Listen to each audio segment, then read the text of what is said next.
வணக்கம், good morning, welcome back to Rainman studio. இது உங்கள் வெங்கடேஷ் எம்எஸ் ரெயின்மேன். இனிய காலை வணக்கம்.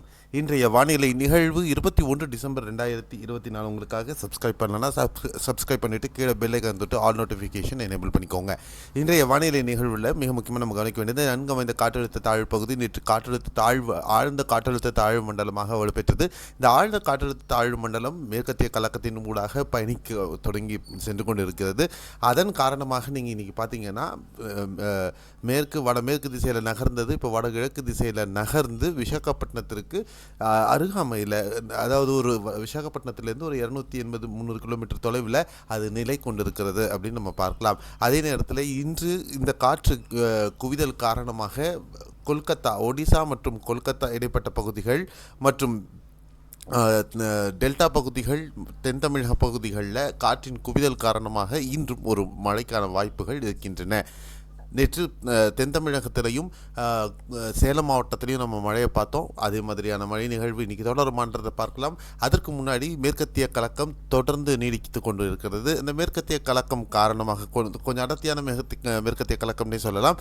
இந்த மேற்கட்டு தாழ்வு காரணமாக சென்று கொண்டு இருக்கிறது. இது நாளை இரவு சற்று விலகக்கூடும் அப்படின்னு எதிர்பார்க்கலாம். அதாவது ஒரு டெம்பரரியாக விலகும். அதே நேரத்தில் இந்த சலனமானதும் கொஞ்சம் வீக்காகும் பட்சத்தில் அது மேற்கத்திய கலக்கத்திலிருந்து விடுபட்டு அதனுடைய பாதையை மாற்றி மீண்டும் தமிழகத்தை நோக்கி வரும் அப்படின்னு நம்ம எதிர்பார்க்கலாம். இதுதான் வானிலை படிமங்கள் கணித்து கொண்டிருக்கின்றன. அதே நேரத்தில் செயற்கைக்கோள் புகைப்படம் பார்த்திங்கன்னா தெரியும். இந்த மேற்கத்திய கலக்கம் காரணமாக வட தமிழகத்திலிருந்து ஆந்திர பகுதிகள் வரலையும் கடலோர மாவட்டங்களில் மழை நிகழ்வு பெரிதாக இல்லை. இந்த மேற்கத்திய கலக்கம் மேற்கிலேருந்து வரக்கூடிய காற்று, இந்த காற்று குவிதல் சங்கமம் ஏற்படுத்தக்கூடிய இந்த நிகழ்வின் காரணமாக இருக்கக்கூடிய கிழக்கு திசை காற்றில் உருவாகக்கூடிய மேக நிகழ்வை தடுக்கிறது. அதான் ஷியர் காற்று முறிவு பகுதி மாதிரியான ஒரு நிலையை ஏற்படுத்துவதனால மழை மேகங்கள் இந்த கடலோர மாவட்டங்களில் இல்லை.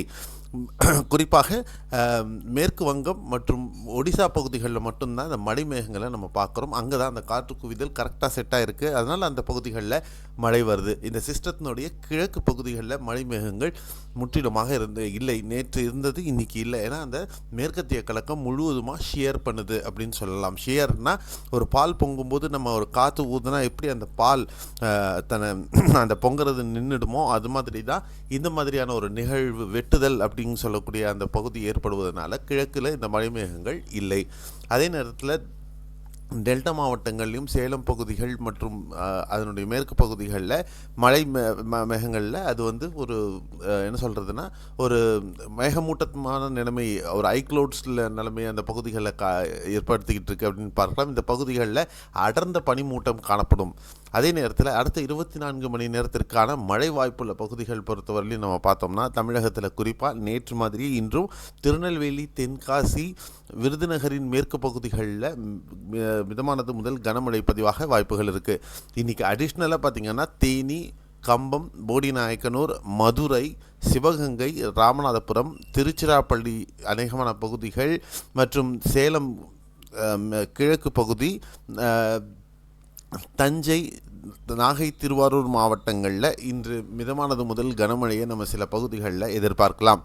சென்னை, திருவள்ளூர், காஞ்சிபுரம், செங்கல்பட்டு, வேலூர், திருவண்ணாமலை, விழுப்புரம், பாண்டிச்சேரி, கடலூர், மற்ற பகுதிகள் ஈரோடு, திண்டுக்கல், சேலம், நாமக்கல், கரூர், விருதுநகர், தூத்துக்குடி மாவட்டங்கள், கன்னியாகுமரி, இந்த பகுதிகளெலாம் பார்த்திங்கன்னா ஒரு சில பகுதிகளில் மேகமூட்டத்துடன் லேசான மழை வருவதற்கு மட்டுமே வாய்ப்புகள் இருக்கும். எல்லா பகுதிகளுக்கும் மழை வருமானம் இருக்கிறது, ஒரு சில பகுதிகளில் இருக்கிறதுக்கு வாய்ப்புகள் இருக்கும்.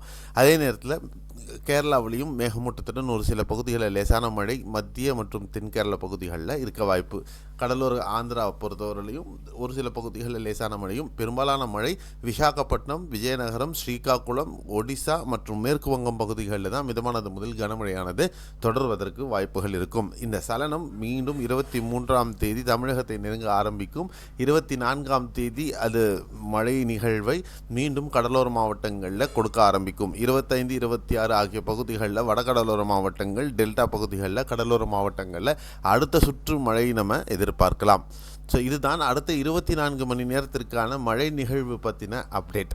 மீண்டும் அடுத்த ஒரு காணொளி நாளை மிக முக்கியமான காணொளியாக இருக்கும். அடுத்த சுற்று மழை எப்போது எப்படி இருக்கும், இந்த மாத இறுதி வரலையும் மழை எப்படிலாம் எதிர்பார்க்கலாம் அப்படிங்கிற ஒரு விவரமான வீடியோ நாளைக்கு தொடரும். ஸோ அடுத்த காணொலியில் சந்திக்கலாம். நன்றி, வணக்கம், bye bye, C you, have a nice day.